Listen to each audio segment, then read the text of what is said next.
Skull Vikings. I know I was going to do every 2-week podcast here, and I'm still going to do that, but I just want to get a quick football in, a little bit of talk about the Vikings, where we're going. We're 5-2.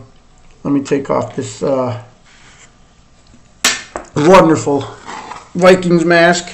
I figure we go back to a little bit of what got us to 5-0, like I had anything to do with it at all. Not really, but it's fun to think as a fan that little things you do help your team.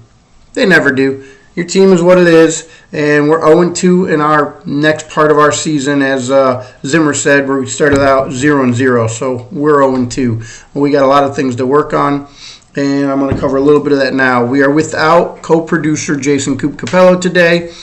He's just opened a new restaurant up in Binghamton. Well, it's a cookie place. I guess it's a restaurant. I'm not sure really how that goes. But, Coop, I hope you're doing good. I hope things are rolling for you with Insomnia Cookies. And we hope to have you back next week when we do the full podcast. This is just going to be a quick, short rundown of football. Quickly talk some WWE. Survivor Series is coming up. We got some new things going on with that. And I'll give you my Bucks burn. I got burned last week real bad on that. Buffalo wasn't even in the game. So we're going to try something different this week. I got 3 games I'm going to try and choose from. And one of them will be the upset of the week, I hope. We'll pick a game of the week. I think I'm going to go with Oakland and Denver. So I'm just going to run this down quick. Hopefully I can have a little fun with this. It's a little different when you're talking by yourself instead of with some extra input.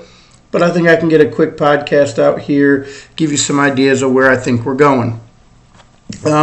Basically, the Minnesota Vikings, we've lost our last 2 games. We've scored 20 points total in 2 games. And since then, we've had our offensive coordinator resign. He was supposed to have been one of the best offensive coordinators ever. And with him stepping away, the Vikings are going to promote Pat Shurmur. Shurmur worked with Bradford in L.A. or in St. Louis, I believe, but I know he worked with him in Philadelphia. So hopefully bringing him in is moving him up to the offensive coordinator is going to get us some different play calling. I'd like to say bye to North Turner. You tried to bring that West Coast offense in. You've lost a ton of players. You were out Diggs for a while. I don't know why we haven't gotten Treadwell in the lineup. 80% of your offensive line is gone due to injury. We tried Jake Long. I just still don't think that's working, but now we don't have a choice because Searles is going to play that right guard spot where Andre Smith was playing because he's out this week. So we have a beat-up offensive line.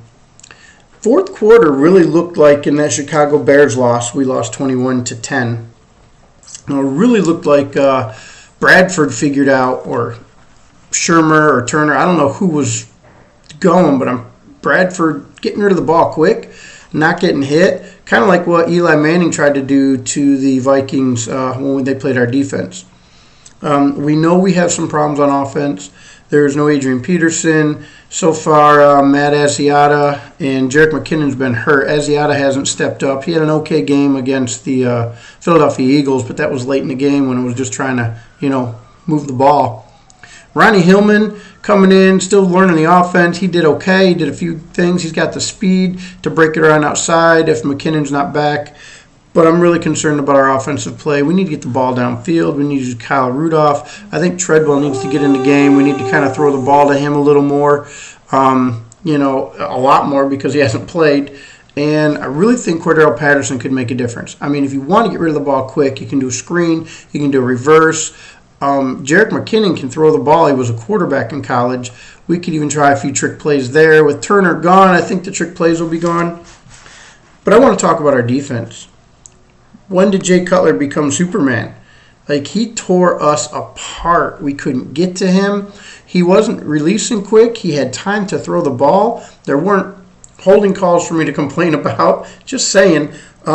So I'm just trying to figure out where this Jay Cutler came from. A couple of people I talked to, one of them said, he's coming up, could be worried about his job, could be worried about contract, could be, I don't know. But Cutler came out and played like he should have his whole career. That might have been a career game for him. So with the offensive line bad, we couldn't stay in it offensively. If the defense had kept us closer, we might have had a shot late in that fourth quarter, but we had a couple bad runs, and it's just not. That's not our defense. Hopefully the defense comes back this week. We're playing a very tough Detroit Lions offense. Quick breakdown on the tail of the tape here for Detroit against Minnesota. And I'm telling you, it doesn't look good for us if our defense can't play like it should. We're averaging 19, almost 20 points a game. Detroit's averaging 23. But Detroit's allowing 24 points a game. We're only allowing 15. So if our defense can come back, we weren't bad against Philly, but we looked really bad against Chicago. We need to shut Detroit down. We need to get to Matt Stafford. They don't have much of a running game like us, so it's kind of a one-dimensional. We really got to watch those running backs coming out of the backfield. They've burned us the last 2 weeks. The running backs have screen passes or, quick pitch. So looks like here in my notes, McKinnon's questionable, and so Sendejo. So having Sendejo back might help our defense a little bit. If McKinnon plays, if he's got, the legs going, he'll be all right. Passing yards, Detroit's only getting about 30 more passing yards a game than us, and rushing yards are averaging about 14 more. When you look at yards allowed, Detroit's allowing about 70 more yards a game than we are. As far as the passing yards, we're only giving up 226, but Stafford's putting up about 270. So we're really going to have to key on that, and we're only giving up 92 rushing yards a game. Again, I don't think the running game is going to be a big difference. If there's a difference, it'll be because one of the two teams gets the running game going. I'm really kind of looking at this game, and I don't like making a prediction. This was one of the games I could have put the upset of the week. I think they had the Vikings favored by 7 coming into today. I think it's going to be a close game. I think the Vikings defense is going to step back up. We are 3-0 at home. We have been on the road for quite a while. I think 3 or 4 games now we've been on the road. So we're looking to really make a recovery here. So I'm going to go out on a limb here, and I'm going to try and say that the Minnesota Vikings are going to pull this one out, and it's going to be like a 17-13 score. We really need to hold the Lions to 13 points or less if we have a chance of winning this game, and that's all going to be on the Minnesota defense. So we'll say Minnesota 17-13. If we don't hold them to 13 points, I could see us losing 23-17, 24-17, 30-17. It really depends. That defense steps up. So if we lose, I'm going to say we're going to lose by that 20-17 score. They're going to get that extra touchdown snuck in on us somewhere, somehow, and that's how we would lose. But let's just stick with that 17-13 Minnesota Viking win. Just saying, we got to get back on the winning track. We were a Super Bowl contender, and now we're wondering if we're a pretender. I bashed the Atlanta Falcons a couple weeks ago saying, are they for real? They sure beat up on the non-existent Packers defense. So that was a good choice. Kyle Rudolph's going to be huge in this game for us, strictly because Detroit is the worst team in the NFL against tight ends, statistically speaking. So if we can get the ball to Rudolph, which would be quick releases for Bradford, being that we don't have an offensive line, hopefully Rudolph can make some things happen down the field. So we're looking for a big game from Rudolph, a bounce back at home. We really need to get this thing back on track, guys. So pulling for our Vikings today. It's a 1 p.m. If I don't have this posted before then, just so y'all know, it is about 10 o'clock in the morning here in Memphis, Tennessee. So the game starts at noon, my time, 1 o'clock Eastern time. But these are my predictions, my calls for this week. So that's enough on the Skull Spotlight. We need offensive help on the line. The trade deadline's come and gone. We didn't make any big moves. Hopefully Jake Long's figuring it out over there on the left tackle. We're going to have Searles and Clemmings on the right. The only people we have left starting are our starting center and starting left guard, and they weren't really superstars to begin with. So let's move on. Little WWE talk. We're not doing our player spotlight today. Coop and I will pick that up again next week. Going to the WWE, we're going to go through, and Coop and I did some predictions for Hell in a Cell. We both picked Owens to retain, and he did, but he did with help from Jericho. Kind of tainted the whole Hell in a Cell thing, if you ask me. Jericho getting in and locking in, and the whole Jericho thing, and the list of Jericho and his. It's just getting old with me. I don't know if the rest of you wrestling fans feel it's getting old, but it's a whole. They need to do a change. Roman Reigns, he defended his title. He won. Coop and I both picked Roman to win. Charlotte upset, in my opinion, Sasha Banks. I mean, the advantage comes to the champion coming into a match, right? But Charlotte just took it to Sasha Banks, and she ended up getting the women's title back. She's now a 3-time women's champ.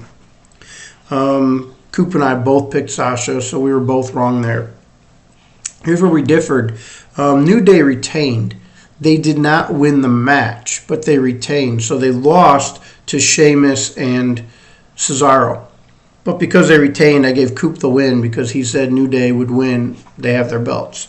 That'd kind of be a draw, but Brian Kendricks ended up beating TJ for that cruiserweight belt. And that was actually a really good match. Went back and forth for a while, and I didn't really see Kendrick pulling it out. Thought they were going to let TJ keep that belt for a while. Looks like that's still going to be a rivalry going back and forth for quite a bit after watching Monday Night Raw. Both Coop and I got that wrong. The Club beat... the Club won their match. They went against... why can't I think of their names? I'm drawing a blank here, I got notes, and I just didn't think I had to put down notes for Big Cass and Enzo. So Enzo and Cass had a great match. Cass just dominated when he was in the ring, and Enzo did a great job, but Cass got bumped late. I think he got a boot outside by Luke Gallows, and, of course, finishing move on Enzo, and the Club wins. That's going to be a good going back and forth. I really see one of those two taking the belts from New Day, and then those two battling for a while for the belts. It'll happen down the road, but these two are going to go back and forth for a while. I think it's a good matchup because you have Big Cass and Luke Gallows, and Cass is a little bigger, seems a little more powerful, but Gallows has got more ring savvy. He's been around longer, and he's really got more moves in the ring right now, and I really think this is a big thing to help Enzo and Cass build up their ring experience. And, of course, Bayley won her match against Dana Brooke. That was just kind of a, it was going on match. So Coop and I, we each had one loss, and then we had 2 losses, 3 losses each, and 1, 2, 3, 4, 5, 6, and 4 wins each. So we tied on this. It was just something to do for fun and get predictions, trying to figure out which way the writers are going with these superstars. Talking a little Monday Night Raw. I compare Raw and SmackDown every week, back and forth. Coop's not here to talk with me. So what I'd like to do is, Raw had a great show this week, at least starting out. It started out really on fire. And SmackDown start out was just... We'll get to that. So in my Raw review, Goldberg comes out, and he starts talking about what's going to happen when they, have his match with Brock Lesnar at the Survivor Series. And, of course, Paul Heyman wants to come out and put his 2 cents worth in.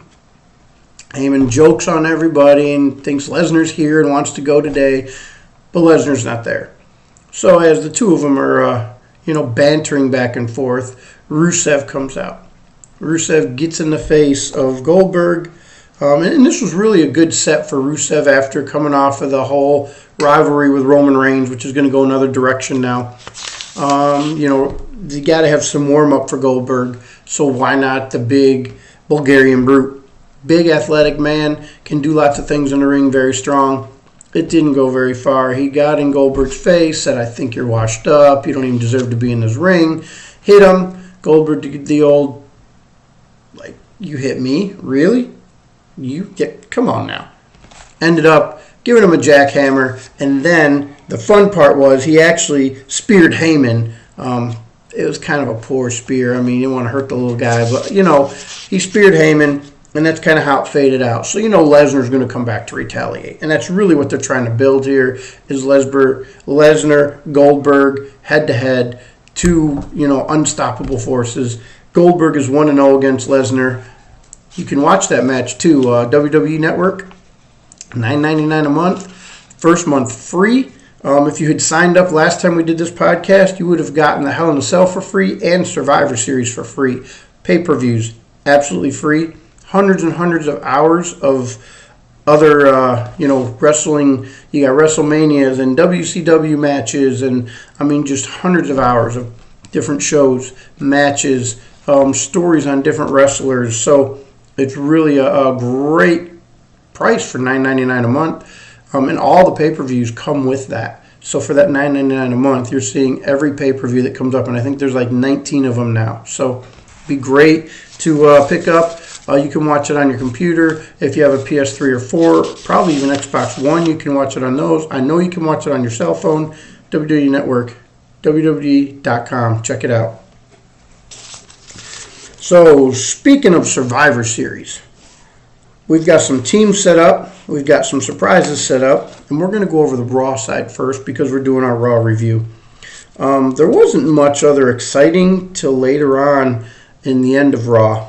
So we're going to talk about what Survivor Series people we have right now. Jericho and Owens were in the ring. They were talking with Mick Foley. And Mick told him who the next person on the team was going to be because he needed somebody he could trust. And out comes the guy, Roman Reigns. So as of right now, we know we have Jericho, Owens, and Roman Reigns. Later in the night, there's going to be a battle royal. And you're going to have people like Apollo Crews was not in, and I apologize. You've got Sami Zayn, and you've got Cesaro and Sheamus. Braun Strowman ended up being in it. He was a big name that showed up in it. I think it was a 15-man. Long story short, Braun Strowman ended up winning that. And so he is the fourth man on that 5-man Survivor Series elimination tag team. For the Divas right now, we know we have Charlotte, Bayley, and Nia Jax beating Bayley, put Nia Jax on the team. We don't know the other two components. Raws also doesn't have their fifth person for the 5-on-5 for the men. And going into the tag, now I didn't know they were doing a 10-on-10 tag, so it's an elimination tag, and I think if one guy gets eliminated, the whole tag team is eliminated. Right now, all you have is the New Day. I believe you're going to see Kofi and Big E for the New Day going to the ring. I don't think that they're going to use all three of them. So look for Kofi and Big E. The other 4 tag teams are undecided right now on the Raw side. Real good stuff here, though. So as Jericho was in the ring with Owens and Reigns, and they were all talking smack as always, Jericho came up and was telling Roman how he doesn't deserve that United States title and that he would make a better champion. So Roman took the challenge, and the match was going to be Roman Reigns and Jericho. Good back and forth match. Roman pretty much dominated like you would think with the power. He's got some speed to him, but Jericho's skill obviously kept him in the match for a while. Roman finally landed a spear, went to pin him, and of course Kevin Owens interferes. So Owens and Jericho are beating down Roman Reigns. And they've got him beat down, and all of a sudden, Seth Rollins music. Seth comes down to the ring and takes out both Jericho and Owens. And by the time he's done, Roman's just getting up in the corner. They look at each other as Roman stands up. They stare, and just a little stare down. Nothing becomes of it, and Roman finally smiles and gives a nod before he walks out of the ring. Why I'm telling you this is because weeks ago I said somehow, some way, the Shield would come back together. I said it would be a common enemy. It's not necessarily going to be Triple H and the Authority that's going to be that common enemy, but it looks like it's going to be Jericho and Owens.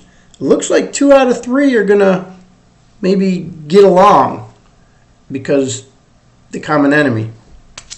And I wouldn't be surprised if Seth Rollins was that 5th man put in the Survivor Series. And for some reason, it's going to blow up, and that's why SmackDown will end up winning it, even though there's a Braun Strowman there.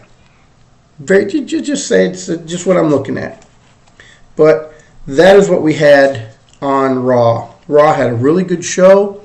I'm going to give them an A for their show. I go anywhere from a D to an A+. I'm going to give them an A. It started out really good. It ended really good.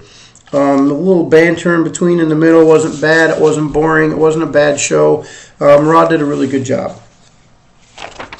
When we go to our SmackDown seconds, and it's starting to be seconds already because, well, you know, they are coming in second every week to Raw, in my opinion. And I'm a SmackDown guy. I like Shane. I like Daniel Bryan. I thought they had a good idea going in, but they seem to kind of get away from it. When you walk in, you've got James Ellsworth out in the ring calling out Dean Ambrose to apologize for ruining his title shot. And I know it's kind of a bit of the story, and when we get to the final match, there's a little bit involved there. But the whole Ellsworth thing has to go away. Just let Dean and AJ Styles wrestle for the championship. Having this whole James Ellsworth thing, it was good for a couple of weeks, but it's starting to get old to me. And I don't know if other people are feeling the same way. So Ellsworth's out there trying to apologize to Dean. Dean says, "Look, you know what? I can't. I can't now forgive you. I understand. All's good." Of course, Ambrose comes out and shoots off at the mouth, and so finally they make another match. Dean Ambrose gets another shot tonight. Ellsworth can't come to the ring. If Ambrose wins, he's the #1 contender. That's the biggest thing on Raw or SmackDown. That is the biggest thing that happened on SmackDown. They announced who their teams are going to be. The Miz kind of went, on Miz TV, went at Daniel Bryan, and Bryan said, "I'm the general manager. You want me to cancel your show? I can cancel your show." I mean, So then Miz shut off at the mouth about how Daniel Bryan wishes he could fight, and Daniel Bryan keeps his cool for the most part. But here's the thing. Every time the Miz gets a confrontation, he puts Maurice in the middle, kind of hiding behind her. He needs to go. Let him go to Raw. I just don't think he fits on this SmackDown show. If he were a fighter and he didn't use Maurice, and I know it's a storyline, there's just some things the writers really need to move on from. I'm going to give the SmackDown show. That's all I have. I mean, SmackDown, you had the Dean Ambrose and AJ Styles match at the end. They went head-to-head. Ellsworth came out and actually caused AJ to lose without interfering. AJ went after Ellsworth, knocked him over the announcer table, went to come back in to do the, the forearm that he does off of the ropes, and the phenomenal forearm. And he ended up getting into dirty deeds, got pinned. So Dean Ambrose ends up being the #1 contender. And the one big thing, I'm going to talk a little bit about the SmackDown side of this whole Survivor Series. And first, the guys need to win, strictly because you need to get a little bump behind the SmackDown Live or you're going to lose it. So they have AJ Styles, Dean Ambrose, Bray Wyatt, Randy Orton, who is now really hardcore with the Wyatts. He's following the buzzards, so to speak.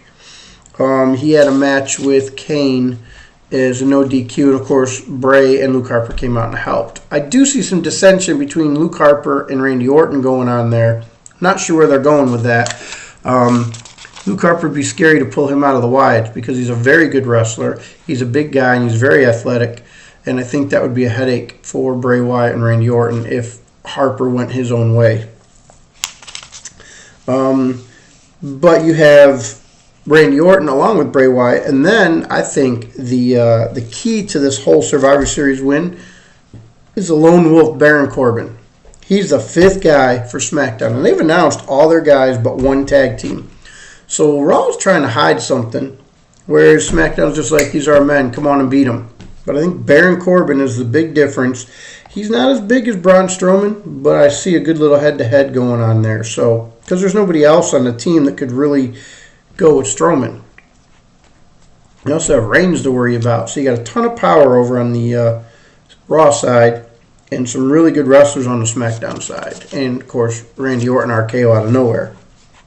The women, again, nobody really... I'm not really caring about the women 5-team tag elimination, but you have Nikki Bella as the captain, Alexa Bliss, Carmella, Becky Lynch, and Naomi. And Natalya is going to coach the team. And I think that'll be the big difference with the team winning or losing, is Natalya being outside the ring. And then for the tags, you have Slater and Rhino, who are the champs. You have the Hype Brothers. You have American Alpha and the Usos. And the last tag team has not been announced. It's the only thing they don't have. And I think next Tuesday they're going to have a tournament or a match, and that'll be the last qualifying match for the last tag team. Wrestling is slowly fading from, again, Raw is crushing SmackDown right now. The only thing I see that was really good, Dolph Ziggler put his title on the line to show he's a fighting champion. And Curtis Hawkins comes out. His debut. Man, this was going to be a match. I thought, wow, let's get fired up for this. Let's check it out. Curtis Hawkins, all this hype, all this bringing him in. One super kick. As soon as the bell rung, Hawkins turns around. Super kick, he's down. Pin, 1, 2, 3. And Ziggler retains. So, I kind of was wondering what the hype was for. Why would you hype up somebody just to have him be a mid-carder? But that's what the writers do. Again, maybe Coop and I shot at being writers. We think we could do this thing and make it a little more interesting for the fans. But I'm sure all fans think that. So, hey, give me a shot. If you don't like what I have to write, you can fire me. I've been fired from jobs before. I'm just saying. That's just. But Dolph Ziggler did something that really makes me wonder where they're going. He said he wants to be a fighting champion.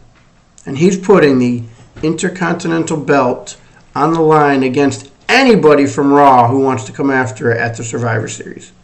So he's not only putting up his title, but he's offering to send it to the other show. I'm very interested to see where this goes. If somebody steps up Monday night and says, I want to be that guy, because don't see them losing the title from SmackDown, because that would put an extra title on Raw, but they may be going some other direction with it. So maybe they're trying to get all the original titles on one show, but I guess that wouldn't be right because the WWE title is on SmackDown.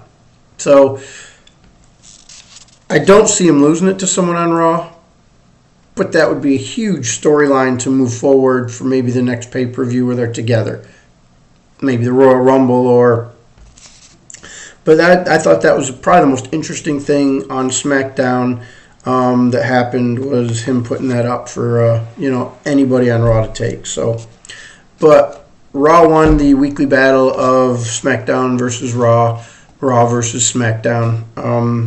Good old days when they used to battle. Undertaker did not come back this week. I heard he was coming back. I think it's going to be on the next show for their 100th or 200th episode.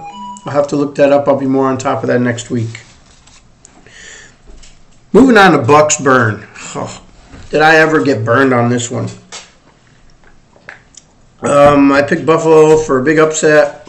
They didn't have Shady McCoy. That was a huge difference in them controlling the ball. And Brady is just annihilating people. Needless to say, New England walked right through them.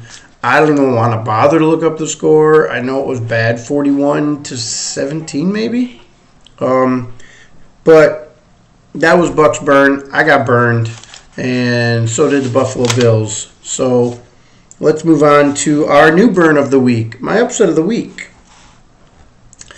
I told you the Lions could upset the Vikings. It hurts me to say that. That's hard with all this purple and gold and black and Viking signs and masks, and that's hard to say, but I'm just saying that could really happen. We could lose to Detroit at home if we don't figure out our offense. That is not my burn of the week, as I've already predicted that game. I was going back and forth between Philadelphia and the Giants and Indy and Green Bay. Giants are favored by 3. But would Philadelphia beating them really be an upset? With that defense, I don't think that would be a big upset. Indy, on the other hand, getting in a shootout with the Packers. Both defenses are suspect. Both quarterbacks are good at shootouts. You got a little more offense on the Green Bay side, but you do have one of the best quarterbacks in the league who just, similar problem to what I have, doesn't have much of a line to protect him. and Andrew Luck in Indianapolis.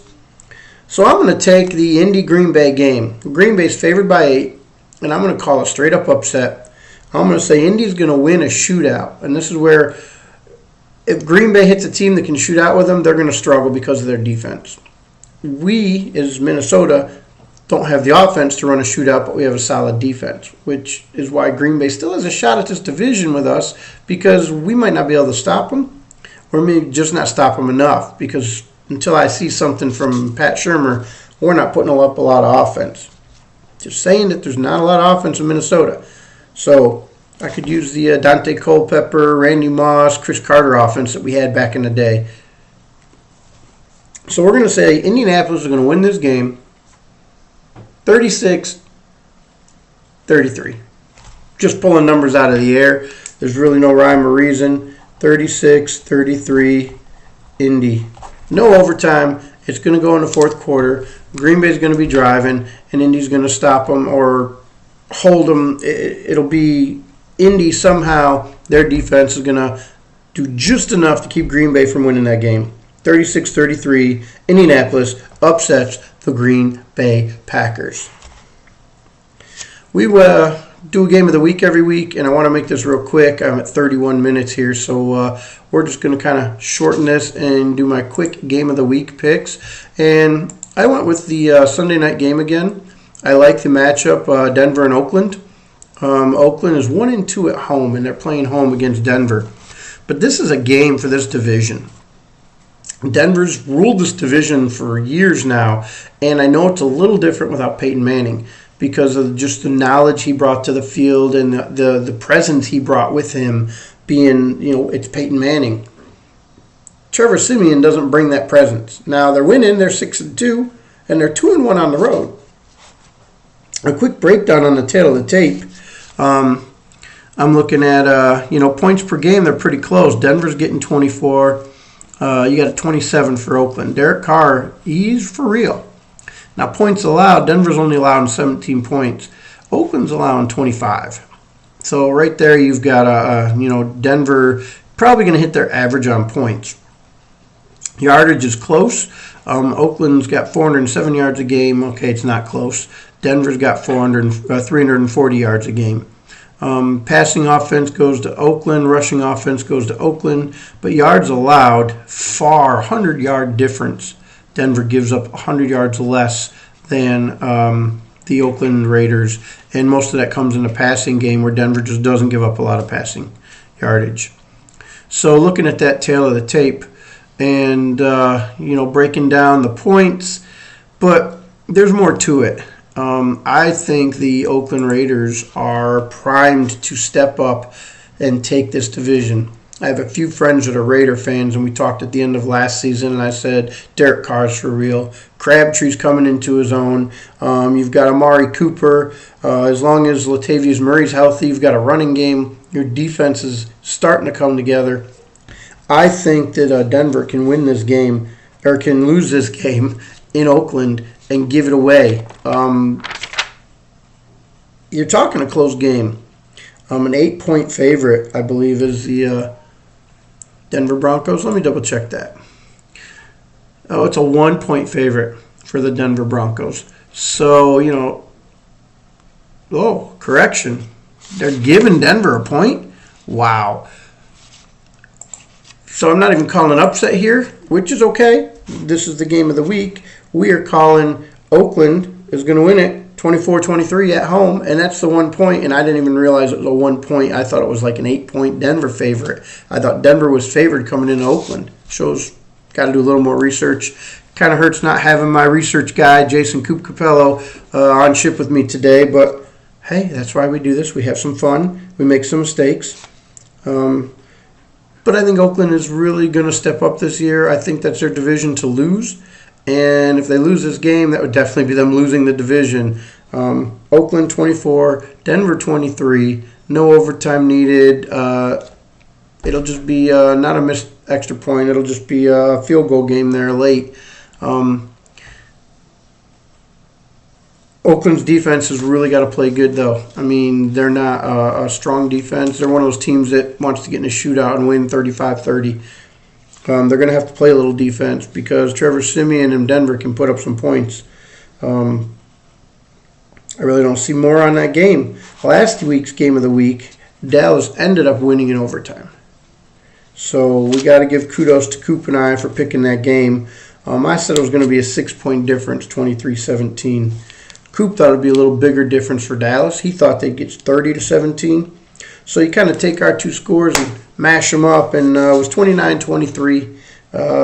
Dallas won by 6. I'm going to give that a draw to me and Coop on the score because he had close to the right score and I had the difference right.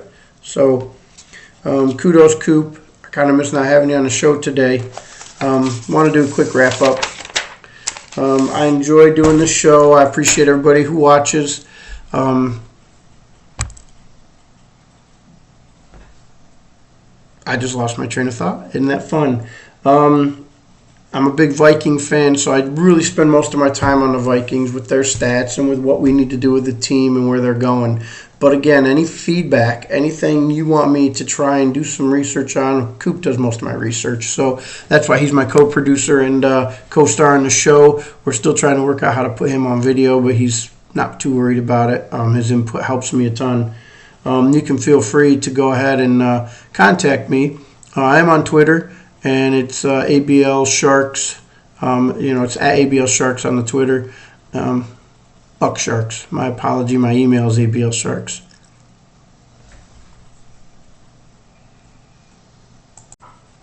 You can reach me on Twitter. I am at Buck Sharks on Twitter. Feel free to comment. Let me know how the show went. Let me know what else you think I can do to improve. Or if you want to hear anything, spotlights about your team or other sports. Basketball has kicked off, and I'll hit on that in just a second.